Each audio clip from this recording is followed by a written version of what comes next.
Hello and welcome to Peaceful at Heart. My name is Cedric Martin and I'll be your host. Each episode we're going to take a closer look at the book Peaceful at Heart, Anabaptist Reflections on Healthy Masculinity. We'll dive into the chapters, hear from the authors, and think a little bit more about what healthy masculinity looks like in our modern context. Joining us today is David Augsburger. David, welcome and thanks for your work on the book so that we can discuss it today. How are you doing? I'm fine, and I'm delighted to have a chance to have a conversation about this mysterious thing called discipleship. Yes, me too. So thanks for joining us. David, let's jump right into your chapter. In your chapter, you say, as storytelling creatures, we live not by those stories that we possess, but the stories that possess us. That's really beautiful imagery. I really like that. Can you tell us a bit more about what that means to you and how that plays out? Well, I think when I was studying in South India, in Bangalore, I read a lot of Gandhi's work. And gradually, Gandhi began to take possession of a lot of the ways I responded to people. I began to incorporate language that he used and behaviors that he was known to exhibit and test them out. It was like I was testing out what it would be to be a disciple of his. And then I thought, this is very much what I do when I'm thinking about my faith in Jesus. The story of Jesus becomes the central kind of organizing story of my life. And I see how my story becomes a small footnote, in addition to what happens in his story of concern and compassion and caring and curiosity and confrontation and critical cynicism of stale, stifling structures in society, of his courage, of his gutsiness, of all these things that slowly I come to admire. And the older I get, the more I think they're really valuable. That's great. Yeah, the imagery of those stories that we hold is really sticking with me. So thank you. David, your chapter's focus is on discipleship and masculinity. You say, to be a disciple is to learn the discipline of relinquishment, to surrender special privilege, to give up entitlement. What does that look like, or how could it look like? That's a hard question to ask or to answer, I would say, because masculinity is the medium through which I will experience discipleship, express discipleship, and practice it with other people. And so the way my culture, my family, and my personal development has shaped my understanding of what it is to be male, to be a man, is going to filter how I go about doing that discipleship. And so I need to allow the discipleship to constantly critique and correct assumptions that I bring from masculinity, that if I'm going to be a man, I have the right to defend myself. Well, maybe defense is not all that important.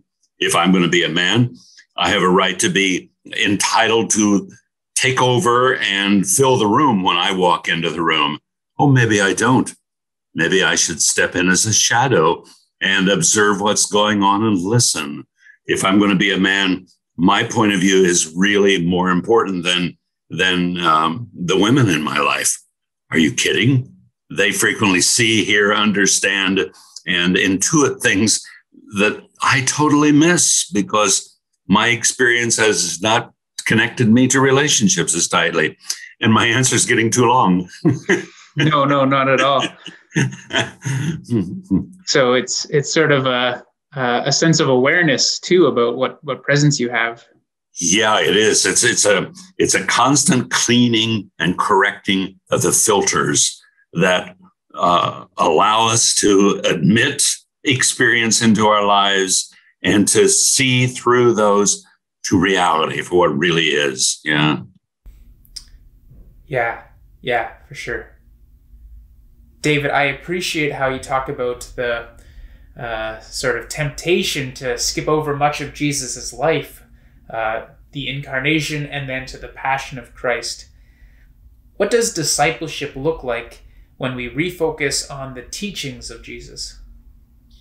Well, in a liturgy we use in our home-based church, we have a what we call a Anabaptist comma. And the comma is between born of the Virgin Mary, suffered under Pontius Pilate, or however the Apostles' Creed is in the particular version you use. And the comma there is only a comma. And Walter Brueggemann, the Old Testament scholar, he used to say, it's only a comma, but oh, what a comma. Because that comma contains the entire story of Jesus' encounter with people, his impact on people's lives, his receptivity to people, his listening and receiving their experience into his experience, and doing the give and take of wonderful conversations. And so what happens is that when you take the entire ministry of Jesus as a role model for your life, then the death and the passion is the ultimate logical, inevitable consequence of having lived a life like that. And so you say, I'm willing to risk living a life that is modeled on that, no matter what the cost might be. Yeah. And, I think the gospel writers fell into that temptation a bit too, skipping over much of Jesus's life too. True. Yeah. What role does masculinity play in discipleship? Well, I think that being a disciple is being a learner, and it's being a learner to a teacher. It's being a follower to a leader. It's being a student to one who is a guide. It is being obedient to one who gives a sense of value orientation and direction. And masculinity often is a way of defending ourselves against being taught, against being guided, against being led, against being a learner. We are to be strong. We are to be capable. We are to be confident. We are to be on top of things.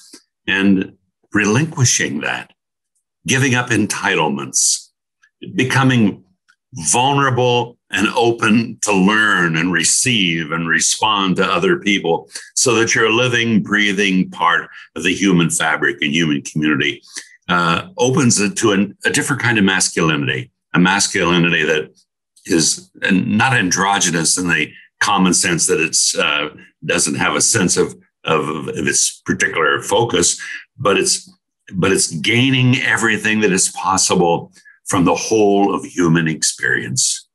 Yeah, absolutely. David, thank you very much for your time today. Before we go, though, do you have any sending thoughts for us as we go into the rest of our day? Well, I'm so intrigued by the word discipleship as a way of describing what it is to be a follower of Jesus. And my final thought would be from the early Anabaptist leader. His name was Hans Dank. He was a mystic. He was an unusual person in his way of phrasing and catching things beautifully. And he said, no one can know Christ truly except that person follows Christ daily in life. And I think that Jesus is one you only learn to know in the following process, not in the conceptualizing, not in the theorizing, not in the theologizing, but in following. It's when I do Jesus' work by knowing the presence of Jesus and responding. That's when I know something about discipleship. Thank you very much, David. It was a pleasure talking with you. Thank you, Cedric, and a delight to talk with you.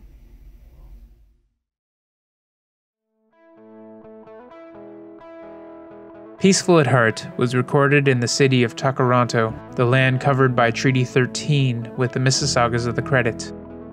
This is the Dish with One Spoon territory.